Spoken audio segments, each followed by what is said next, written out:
পাথর নিজ উৎসকে ফিরিয়ে দেওয়ার শেষ সময় সন্ধ্যা পর্যন্ত। আর দুদিন আগে জারি করা জেলা প্রশাসনের এই নির্দেশের পরবর্তী সার্বিক পরিস্থিতি জানাতে ভোলাগঞ্জ সাদা পাথর এলাকা থেকে যুক্ত হয়েছেন গুলজার আহমেদ। গুলজার, এখন পর্যন্ত নিজ উদ্যোগে কেউ লুট হওয়া পাথর ফিরিয়ে দিয়েছে কিনা, আর মোট কত টন লুট হওয়া পাথর প্রতিস্থাপিত করা হয়েছে সাদা পাথরে, জানাবেন। দেখুন, এটি আসলে সিলেটের যে সাদা পাথরের লুট হওয়া পাথর নিয়ে যখন হইচই শুরু সারা দেশে, তারপর থেকে কিন্তু প্রশাসনের এদিকে উদ্যোগী হয় এটি প্রতিস্থাপনের কাজ। এটি এখনো চলমান রয়েছে। আজকে এখন পর্যন্ত আমরা যে জায়গাটিতে দাঁড়িয়েছি, এটি কয়েকদিন আগেও লুট হওয়ার পর এখানে বড় বড় গর্ত ছিল। সেই গর্তটা ইতিমধ্যে নাই, এখানে অনেক পাথর প্রতিস্থাপন করা হয়েছে। তো গত কয়েকদিনে, প্রায় 7 থেকে 8 দিনে প্রশাসনিক যে উদ্যোগ ছিল, সেই উদ্যোগের পরিপ্রেক্ষিতে এখন পর্যন্ত 5,50,000 ঘনফুট পাথর এখানে প্রতিস্থাপন করা হয়েছে। কিন্তু জেলা প্রশাসন থেকে যে তথ্য আমাদেরকে জানানো হয়েছে, সার্বিকভাবে লুট হওয়া পাথরের মধ্যে প্রায় 25 লাখ ঘনফুট পাথর উদ্ধার করা হয়েছে, যেগুলো ডাম্পিং স্টেশনে রয়েছে, অর্থাৎ ভোলাগঞ্জের যে 10 নম্বর ঘাট, সেই 10 নম্বর ঘাট থেকে রয়েছে।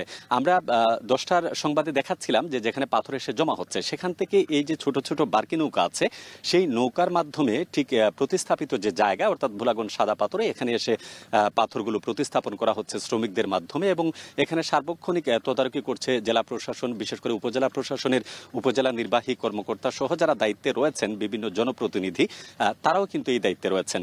এখানকার কিছুক্ষণ আগেও আমরা উপজেলা নির্বাহী কর্মকর্তা মোহাম্মদ রবিন মিয়া, তার সাথে আমরা কথা বলছিলাম। তিনি বলছেন যে জেলা প্রশাসন থেকে যে ঘোষণা দেওয়া হয়েছিল 3 দিনের মধ্যে নিজ খরচে যারা পাথর লুট করেছিলেন তাদেরকে নিজ খরচে পৌঁছে দেওয়ার জন্য, সেটি আসলে রাতে আসে। এবং গতকাল রাতে প্রায় 65 ট্রাক পাথর এখানে আনলোড করা হয়েছে এবং সেই পাথরগুলো ধীরে ধীরে এখানে আনা হবে। তো এখানকার প্রশাসনিক কর্মকর্তা যেটি বলছেন যে যেহেতু এটি বিশাল একটি এরিয়া এবং প্রচুর পরিমাণ পাথর লুট হয়েছিল, হয়তোবা পুরো পাথর বা আগের যে প্রাকৃতিক যে সৌন্দর্য ছিল সেটি হয়তোবা পুরোপুরি ফেরানো সম্ভব নয়, কিন্তু যে গতিতে তারা কাজ চালিয়ে যাচ্ছেন, সেই গতিতে আসলে এখানকার কার্যক্রম চললে কিছুটা না হলেও তার যে সৌন্দর্য সেটা কিন্তু ফিরে আসবে। এবং প্রশাসন আপাতত এদিকেই মনোযোগী হচ্ছে। অন্যদিকে জেলা প্রশাসক যেটি বলছেন যে যেহেতু আজকে সময়সীমা দেওয়া হয়েছে, তারপরে যদি কারো কাছে আসলে এই পাথর উদ্ধার করা হয় বা তাদের অভিযানে আটক করা হয়, সেক্ষেত্রে দোষী যে বা অপরাধী যে, তার বিরুদ্ধে সর্বোচ্চ ব্যবস্থা নেওয়া হবে, আইনি যে ব্যবস্থা আছে।